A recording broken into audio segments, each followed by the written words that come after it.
What's up, ladies and gentlemen? Welcome back to the Jacob and Me podcast show, where me and Jacob here nerd out on anything and everything in pop culture, music, movies, and whatever else we like jerking off to. I'm Rich Radio.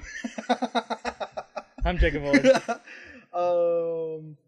Yeah, so this episode of the Jacob and Me show, we are going to be talking about Antman and the Wasps that we saw the week before I died.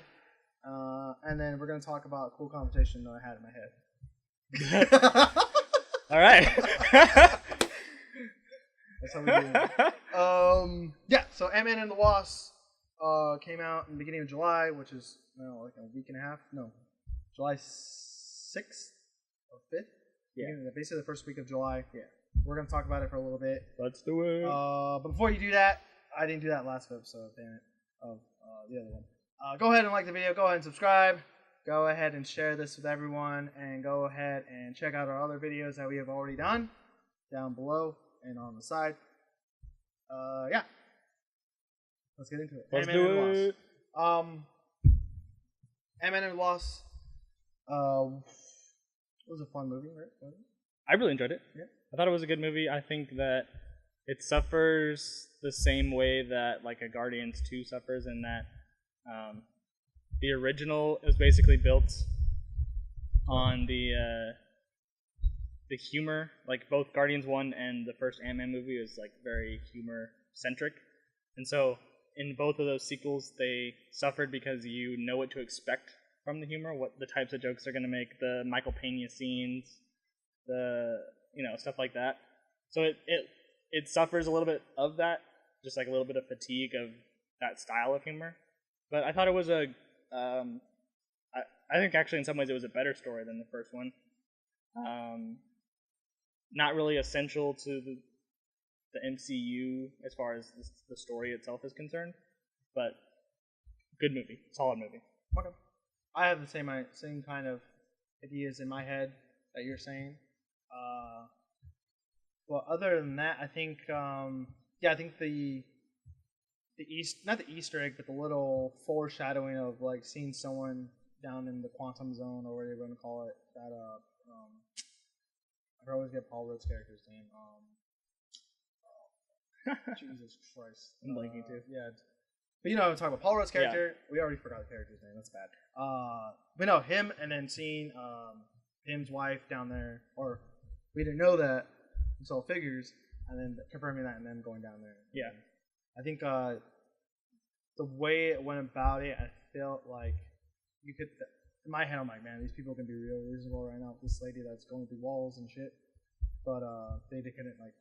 That was a problem. The Destiny chick. Yeah, I'm like, yo, homie, like they could fix you. Calm down, like, slow down, dog. Like, let them get their mom first, and then we'll come fix you. Oh, I got a week left. I'm like, but yeah, other than that, like, the plot I can deal with.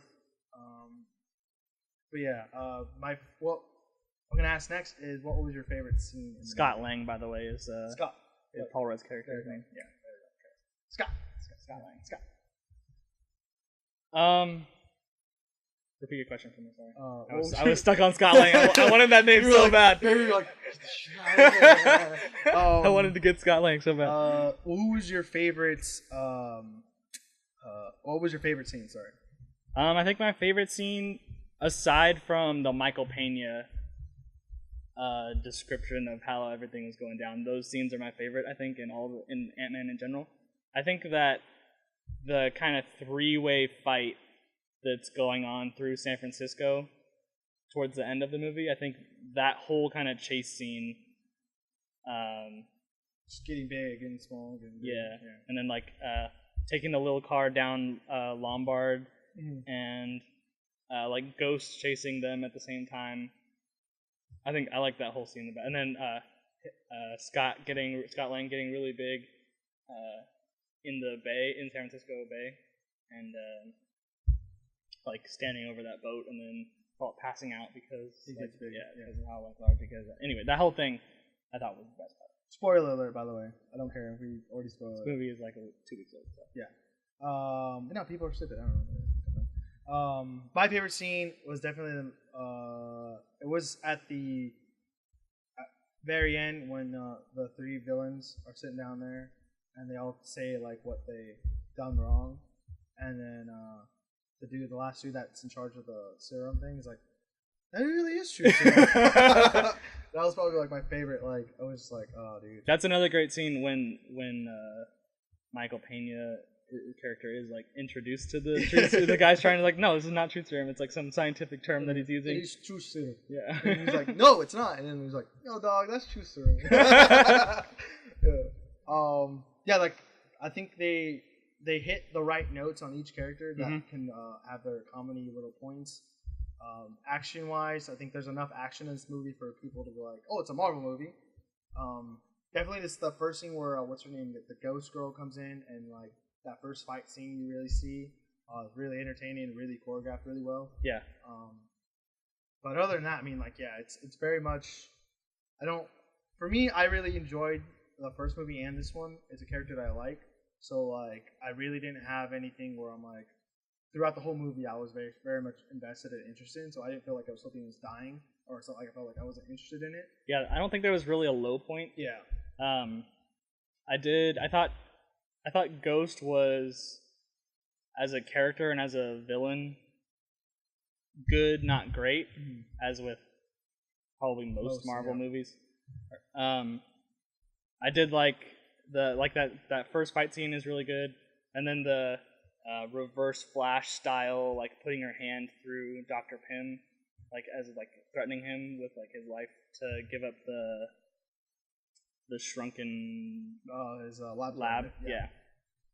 So I thought all of that was really good. I thought it got a little iffy, like you said earlier, when she kind of has a little bit more urgency as like her condition deteriorates. I was like, bitch, shut up. Let him figure this out. Yeah, it kind of that part felt. Although I guess you can understand kind of where she's coming from, like having basically only a week left to live, and not knowing what the Pyms and Scott were gonna do, like with their technology, really. Yeah. But it did feel a little bit unnecessary. But I did like Lawrence Fishburne's character Goliath, although he never was like big. Yeah. But that's his like I'm blanking on his character's name, but like the comic book character is Goliath. Yeah, I thought it was solid front to back.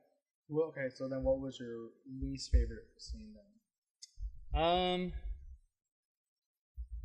I didn't really care too much for the FBI kind of side of the story. Oh yeah, with, like how they kept checking in. It was a weird like crutch in the movie. Kind of, they like kept coming back to it. I understand Scott's crutch. His like he can't be away from home because he's on house arrest after I guess Civil War. The Accords. Yeah, the Sokovia Accords. Sokovia Accords. So they kind of had to keep coming back to like Scott would have to like rush home, and they'd have like his daughter was in on it once, like tricking the guy, like stalling the guy, and then tricking the guy into thinking that like he was sick instead of him like not being there at all. And then like them leaving it was funny when they left like the ankle brace on the giant ant. They like flipped the ant or whatever, and they trained it to like mimic his lifestyle and movements and all that.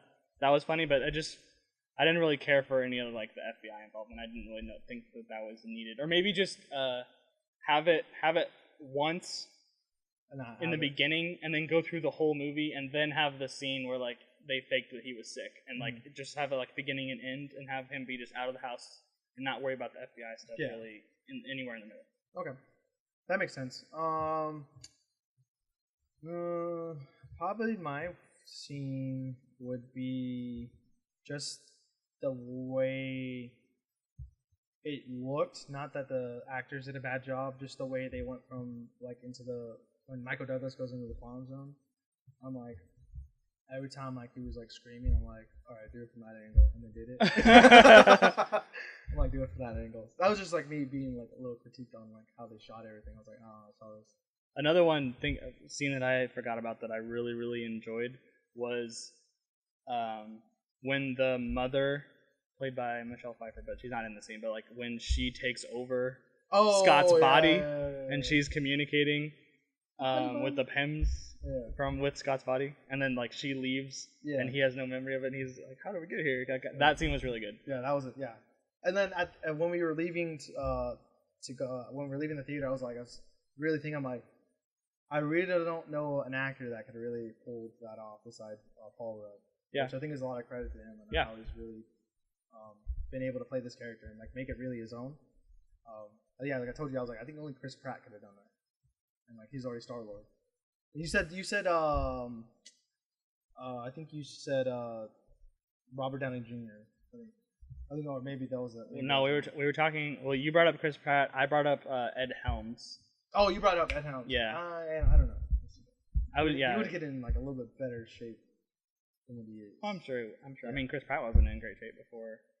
Well, he was in shape for Zero Dark 30, so. Okay, yeah, fair enough. So, but it's testament to Kevin Feige and all the directors for these individual Marvel films, like how well they've done with the casting overall. I can't really like Evangeline Lilly is great as Wasp. I think that there aren't too many roles in the whole of the MCU where you're like they could have done better. Like almost every character, it's got to the point now where it's like Chris Evans is Captain America, Robert Downey Jr. is Iron Man, Chris Hemsworth is Thor, Chris Pratt is Star Lord. Like they've done so well as those characters and really embodied those characters and made them their own that it's hard to see any of them. I guess we're getting to a point now in the MCU where some of them are going to be replaced. Yeah. Or at least maybe they'll just retire those characters for a little bit. But they've done a good job this far, and they continue to do a good job with the Marvel movies that they're putting out.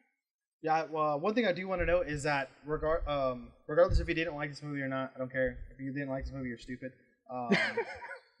Well, I think they didn't redo what they did the last movie. Basically, that's what I liked. They totally did. It was somewhat of a heist. Not really. It was more of like them debating their technology at this time. Like they were basically trying to do the opposite of what they did last time. Yeah. Which I think was good. I think not doing that because Michael Pena did that scene like twice. The last movie, he only did it once. Right. And I felt when the movie was flowing so well, that I was like, I wasn't like thinking like, when's that Michael Pena scene gonna come? And like it came, and I'm like, oh. And it was perfect. Yeah, it was like literally like, perfect timing. Right when the movie was starting to get weird, because like there was the third little faction that was basically being not formed, but it was already like starting to go against them, and it was kind of perfect on how like they made all that fit, and like the dude, like whoever wrote that part, it was like it's gonna be good if like we got these guys at the end and like put the Trucer on, and like the guy realized, oh shit, that's Trucer. Like that was like I think that was perfect. What it did remind me of though is the end. Not that I think that they really stole from DC. I don't think there's really too much that Marvel would decide to steal from DC. But the end of be the first time. the end of Justice League, they kind of have the same scene where it's like Wonder Woman has her lasso tied around the three robbers and they're like spilling their guts. Mm-hmm. The only thing it lacked was the like, oh, this is Tristan, kind of like line that made it that scene obviously much more funny than the other, but it was like a very similar thing. Yeah. Other than that, like this movie I definitely would recommend it. Even if you're not a Marvel fan, I think it's just a fun movie. I think you could just go into this and like not know what's going on at all and like enjoy the movie. I think if you didn't see Ant-Man 1, I would recommend. But if not, then I think you would be able to go and watch this and have it be funny. It's like there's just like a lot of good moments that you don't really need to have. I feel because they introduce characters. Even though they have obviously the core cast still from the last movie besides the villain, which is interesting. They didn't kill the villain in this movie. Right. That's one thing to note. But yeah, I think front to back, I think this was a good movie. You can't really complain on like good entertainment. This was just pure entertainment. Like you said, it had nothing to do really with the MCU. Like the only connection in prior to the credits, the only connection was just Scott laying under house arrest. Yeah, and the Pims on the run because of the Sokovia Accords. That's really the only connection. It was basically saying like, "Wow, look what the MCU fucked up for Ant-Man." So like, that's basically what it was. Yeah, I guess this is what happens to superheroes that don't really matter, or to people. The B-list, C-list people. But other than that, yeah, good. End credits. Really good. Probably. It sets up for the next movie, obviously, which I think is the most important thing. The next movie is Captain Marvel. No, I meant the next Ant-Man movie. Okay. Because I don't think how the hell is he gonna get out of that situation? Don't know. Exactly, that's what I'm saying. Until they come back somehow, which is probably gonna happen. Time Stone. Yeah. Other than that, like they could go back in time and he's oh boy, you there forever? Yo, bye. But other than that, yeah, like I don't know where they're gonna go with that. But yeah, it's gonna be interesting if like they do have to try to save Scott in a way. Well, they're gonna, unless he kind of just gets, by accident almost. Like no one ever knows that he's in the clown zone, and he gets brought out of it by like some sort of time stone incident. They're gonna have to deliberately go get him. Yeah, because I don't know if he's gonna be a big player in the next movie. Or what'll end up happening is, the Pims and there were 3 people there. Michelle Pfeiffer. Oh right. Oh yeah. So the 3 Pims, not all 3 of the Pims will come back out of the Soul Stone, and then save Scott and Andrew. Yeah. So. But what I'm afraid of there, as far as them saving that storyline for another Ant-Man movie, is that Ant-Man movie is going to be exactly the same as this Ant-Man movie, minus maybe the feds chasing them. Yeah. Because they're gonna have to do the exact same thing. They're gonna have to like go back send someone into the quantum realm to get him. Well, they already have the technology to get into it easily. Yeah. So what's the point of making that the 3rd movie? Like that, I think that needs to be handled in an Avengers or in another film where he's involved, where like those characters are involved. And then Ant-Man 3, if there is another Ant-Man, that is something different. Okay. Yeah, we'll see. We'll see what happens. That was like the second end credits it was super irrelevant. Right. But other than that, really good movie. Yep. You should definitely go watch it. It's definitely not a waste of time. Alright. Let's move on to topic number 2. Our last topic of the show, which is mine, and the idea of I think not changing in like generations, but I think the change, like I don't know, maybe our generation grew up. Certain people didn't grow up with video games immediately, like as a young child, I would say, or was regularly playing it like we do nowadays. I feel, and having like those weird imaginations, like one of the guys that we follow a lot, Colin Moriarty. I remember him talking about how he would play like NHL. And like he would have to go and write down every game, or he would have a schedule, and then play every game and sim it or something like that, and then write down the scores and stats, and like keep down seasons and stuff. And how, well, obviously he had the crutch of it because I think probably at the time the NHL the seasons thing wasn't like the way it is nowadays. But like how he played that game and how I play games sometimes. Or how I think both of us, I don't know, I'm sure that's what I'm going to ask you. Okay. It's like, do you imagine things to like enhance your video game experience like that, where you're not writing, I mean, not writing stuff like down like that, but like having like some kind of idea that like it's like you in the game. It's like when you play like Mass Effect and like you're able to make your character there, and like we won't be alive for space travel, but like, man, like I'm trying to like be really immersed and like, oh god, like this is like me in a way. Well, yeah, I think that just the nature of video games lends itself to that, because like you get to make it, like even in everything from like Mass Effect to sports titles, like you were talking about football, it's something like there's so much customization that you are creating you, or what you want yourself to be in whatever universe. I think just especially with more modern games, with the level of decision making that there is and consequences to that decision making, I think that's also important. You really get a tailored experience. Like in some of the bigger games, like say The Witcher, for example, there aren't too many people that went through that game the same way as anyone else. Yeah. Like, there are so many different possibilities. And then another recent game that comes to mind is Detroit Become Human. Like all the different decision scenarios that are in that movie. Like it unlike a movie where you are given a story and told or shown about characters, like you are participating, like decisively participating in whatever is going on. Okay. So I feel, I guess to specifically answer your question, like, do I use my imagination to like basically like what you're after is like further my game experience, like have a more immersive experience? Like absolutely. Yeah. Because I'm choosing the way my character behaves. I'm choosing the decisions. I'm making the decisions that my character has in the game. Sometimes I think along that same line, like I'll play through a game twice and go like two separate paths. I think of like playing KOTOR and like going down the dark side and playing through again and going like staying with the Jedi, like that sort of thing. Well, I think too is like another way of like I think looking at it too is like creating newer things in games. Like I remember playing like Call of Duty, Call of Duty 4, where we would go into random lobbies and these guys were like, "Hey, dude, you want to play Michael Myers?" I was like, "What? Like, I don't want this gonna scare game."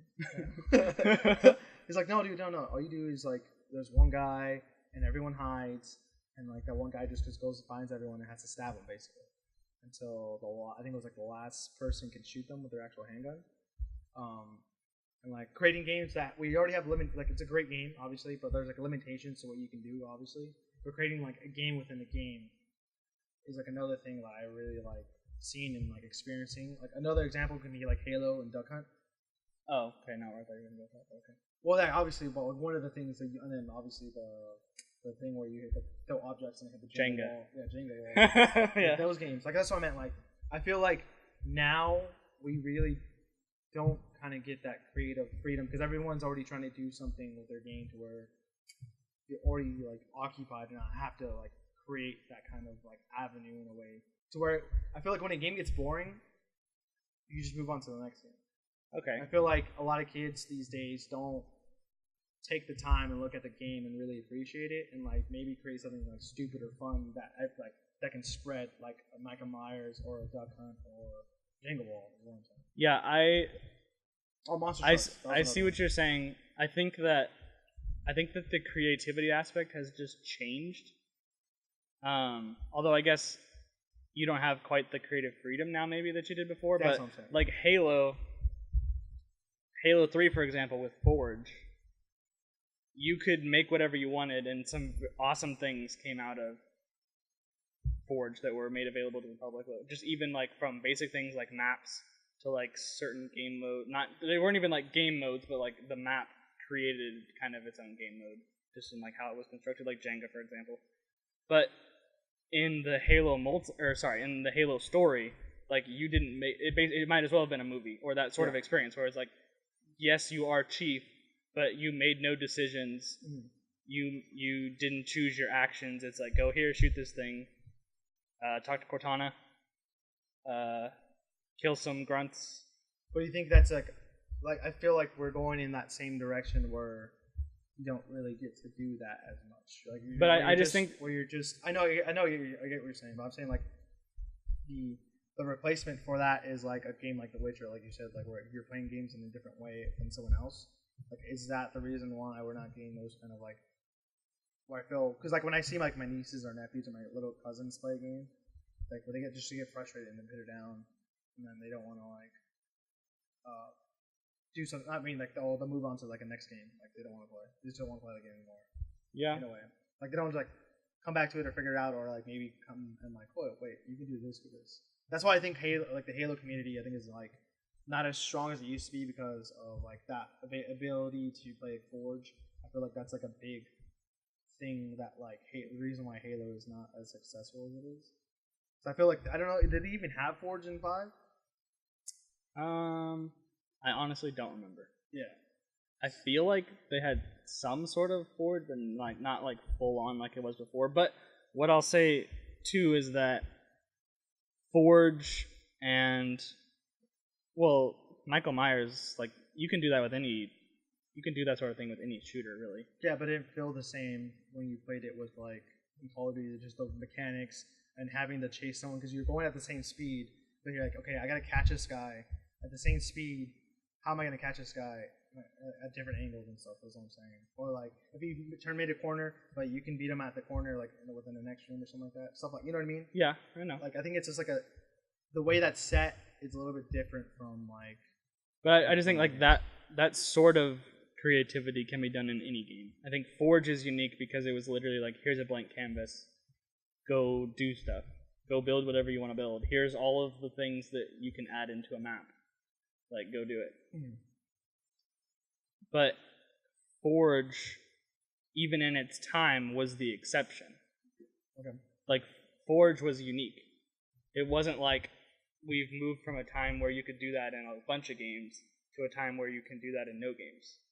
Like, you could do it in Halo, and now you can do it. The two that pop up to me are Doom, the remake of Doom, and because you can make, there was a map creator in that. Well, I know you can do it in Minecraft too. Yeah, okay, Minecraft, sure, Minecraft. But the one that was the other one that came to mind was Super Mario Maker. Okay. And where like you can create your own like Mario worlds, basically. I think so. Like I think there are those type of games that exist, and then also something that's evolved over time is the modding community, and like Xbox specifically showing support for like Fallout mods and stuff like that. I think that the growth and the publicity that the modding community is getting is also much more significant now than it was before. So I think that while a lot of the games that have those Forge style features aren't as prominent as Halo, like there hasn't been a AAA that I can think of off the top of my head anyway. There is not a AAA experience that Halo was that offers that same sort of thing today. You're right, but so many games, especially if you consider modding like part of that creativity, so many of those games have that experience if you want it. Okay. More so than has been in the past. Just basically just like technology and like the ease of like that, the making those sort of changes. Like anyone can mod now. Yeah, okay, I guess. In a way. I don't know. I feel like maybe there is too much freedom in that sense then. To where like you're not getting like those kind of like, or maybe you have to be in that niche of an audience or in that game as much as I guess I was in Halo, I guess. Yeah, but how often did you make something in Halo? I think that's part of the problem too, is that for every 100 people that play Halo, one of them was active in Forge. Like I didn't build anything in Forge. I built stuff in Forge, but I never did anything with it or shared it because I thought it was stupid. Huh? Well, no, because I know that how they made zombies a thing. Mm-hmm. I would make zombie mazes and stuff, but I never wanted to show it off because it just looked stupid. It didn't look clean. You know what I mean? I don't know how those people make those maps look clean. A lot of time. Yeah, I guess. And I also was trying to figure out how to play Jenga and other maps, but it never worked. You can only play Jenga on I forgot the map, but the other one you have to look. Yeah. But yeah, that game was. I don't know. And there was a special multiplayer playlist that was featured community maps or whatever. Yeah. For the week or month or whatever. But I think across with modding, with Forge, with anything, even Super Mario Maker, the reality is that I think those sorts of features are not as prominent because with the amount of money being spent on the development of games, it's not worth it for the few people that actually use it. Okay. I think that might in some ways, this is kind of a big leap, I guess, to make, but in some ways, the same reasoning that a lot of people try to make for the decline of single player is because there are some crazy stats. If you go through, what game was it? It might have been Battlefield 1. It was only 20% of people beat the first mission. There are all sorts of crazy statistics when it comes to the single player thing, where it's only a very, very small percentage of people that buy some AAA games ever touch the single player experience or ever get even a couple hours into the single player. Well, isn't that a thing to show that not how bad the storytelling is, but how uninterested it is? So if it was good, then I think it would flourish. I bet I bet you would be surprised even at the stats for like a COD 4 or Modern Warfare 2 single player. Yeah, but like people have already played COD though. That's what I'm saying. Why would they want to go back and play it? Like, it's like some people are like, okay, I want to play the multiplayer, obviously, but like I think people already like know what happened. So like, I don't. No. I'm talking like at the time. Oh, at the time? Yeah. You have to double. I don't know because I think that we'll come back to this topic. I think it's different because people play that campaign and we would be able to vouch on how good it is. Yeah. But I think the obvious thing is like people are gonna play the multiplayer because their friends are telling them like, oh dude, you can play you can kill each other in this. Like, yeah. I think those people are a little bit different because I think their foot in the door is multiplayer over the single player as well. But I think the single player COD and the multiplayer are just as good. In the four, and that's when we start going on. Okay. I mean, it's that, but there's also been other AAA games that have had real, like Titanfall 2's story is supposedly really good, but like never played it. I didn't touch it. I'm not a big like Titanfall person, but like despite the critical success that single player story got, like I didn't touch it. I'm sure if you looked at the statistics, like I think what less than 10% of the people even beat it. The reason why people didn't want to play that game is because the original version didn't have a single player in it. Whatever reason it is, I think that the lack of participation in those types of things could be listed as a cause for why they're not as prevalent as they used to be. Okay. Because like I said, like for every 100 people that play Halo, one person was like moderately active in Forge. For every 100 people that play Fallout 4, one person is moderately active modding for Fallout 4. Well, I think nowadays probably a little bit more than that. Maybe, but it's still a very small fraction of the player base. It was a good discussion. I think I wasn't trying to win anything. I was just trying to like have a conversation. You lost. I lost. Okay, whatever. Yeah, I won. Anyways, yeah. Let us know about you. Let us know the weird things you imagine yourself doing when you play games. I always like to tell you when I play Madden and I have my headset on, when I call a play, I always like look to the left, look to the clock. So I was like, for some reason, I want to look up to the clock to make sure I know the play. And I'm like, all right, get the play in. And I do stuff like that. But that's me. So yeah, let us know if you do anything weird stuff like that, or if you write stuff down to remember stuff. I actually do write down certain players. I like keeping track of how much I sold a player in my single player mode. Oh, so like, gotta keep those profits. Yeah, I want because before you weren't able to do that really. Like it shows you the profit margin that you're making that season, but it doesn't tell you like how it broke down overall. Yeah, it just shows you the top player. Yeah. So like I want to see that kind of stuff. But yeah, that stuff is like the only other thing. Right Sports games in general always have a little bit more personal touch. Yeah, for sure. Yeah. Yes. Let us know in the comments down below what you think. Yes, that's been the Jacob and Me podcast show. If you haven't already, go ahead and like the video. Go ahead and subscribe. And go ahead and share this with all your nerdy-ass friends like us. And that is it. We'll see you guys next time. I've been Richard Rodillo. I'm Jacob Bullard. And we'll see you guys later. Bye. Thank you.